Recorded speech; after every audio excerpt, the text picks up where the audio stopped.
This is a 2005 Ford Taurus. This is what the same vehicle looks like after it has been hit by another vehicle traveling at a speed of 75 miles an hour.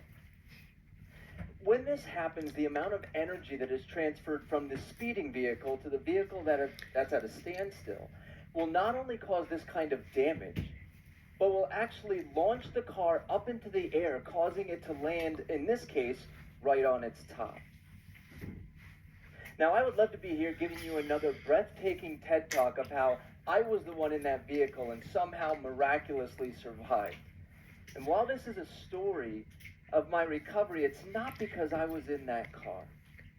But rather, when this car became a knotted configuration of plastic and metal, I was at home with my 3 children. It was a rather uninteresting Saturday evening, best I can recall. Kids were in the living room playing, Dad was watching TV, when our evening was interrupted by 3 knocks on the door, and the rest played out much like a movie. Good evening. Are you Greg Tonkinson? I am. How can I help you? Sir, my name is Officer Prather. This is one of our child case workers. This is one of our police chaplains. May we come in? Sure. What can I do for you, officer? Sir, is your wife Leanne Tonkinson? She is. Why? Sir, you may want to sit down for this. No disrespect, officer, but if you need to tell me something, just go ahead and say it. Well, sir, at approximately 7:45 this evening, your wife was killed in a car accident. She was at a stoplight 2 miles from here and was hit from behind. Best we can tell, her neck was broken upon impact, and her passing was immediate and painless. But, sir, we are so sorry for your loss. And so on March 6, 2010, myself along with 10-year-old Caden, 6-year-old Bailey, and 4-year-old Malia began our journey of life without our wife and mother. It's been a journey of grief that has been burdened by an assortment of emotions, including rage and anger, joy, hopelessness, frustration, even moments of serenity. But what has made this trek so especially demanding for me is that I'm a man of faith. Not casual faith, but a faith that has defined me for over 30 years. A man of the cloth, if you will. My current occupation, my academic achievements, the way I raise my children, all have at their nucleus faith. So what do you do when your faith has been traumatized by such a traumatic event? What do you do when your identity has been rolled up into a worldview that promotes blessing and favor? When you've enjoyed such titles as pastor, reverend, ordained minister, teacher? What do you do when you've told people time and time again to trust and follow and obey? What do you do when you earnestly begin doubting the very subject, and that's with a capital S, that you've been promoting your entire adult life? One of the conclusions I've arrived at is this. When we talk about faith and doubt, I believe that honest doubting can be a normal experience for a person of faith. This was my last text to Leanne. Somewhat amusing in a rather morose way to consider that when I asked her this question, she was no longer alive.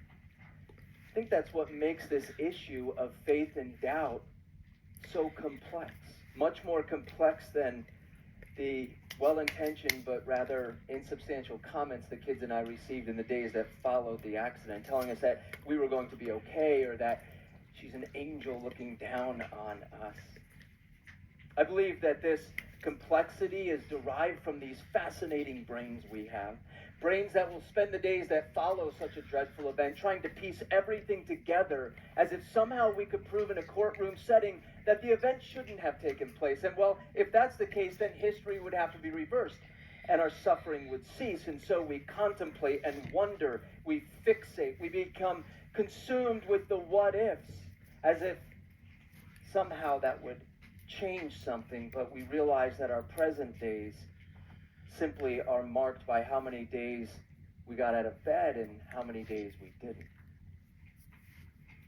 I believe this issue is also complex because The human experience of grief involves so much more than that initial event. A cascade of new questions immediately demand our response. And so they sit at the base of these fascinating brains and they hound us day and night.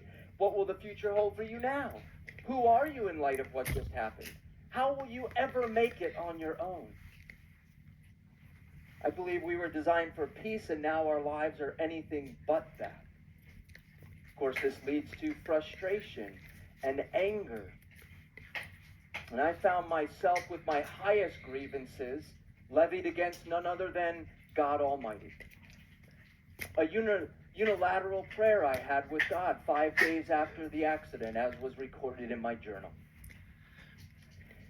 Dear God, the pain that's beginning to set in right now is so intense. I can't see your goodness. I know you're near, but I don't want that. I want my wife back. I wanted us to grow old and to die and to experience heaven together. So what happened to that plan? Why was that plan so wrong? And why do you find it so appalling for me to want to watch my wife love on our kids for a few more years? And now that you've taken her, God, when's it my turn? And how awful would it be if you decided to take me home and leave our kids without a mother or a father? You couldn't have changed your plan by 1 minute? 1 minute, and that stoplight wouldn't have been red. 1 minute. So no, I can't see your goodness. All I can see is you allowing my wife to be killed. All I can see is you allowing my kids to live without a mother. So how wrong is that, God?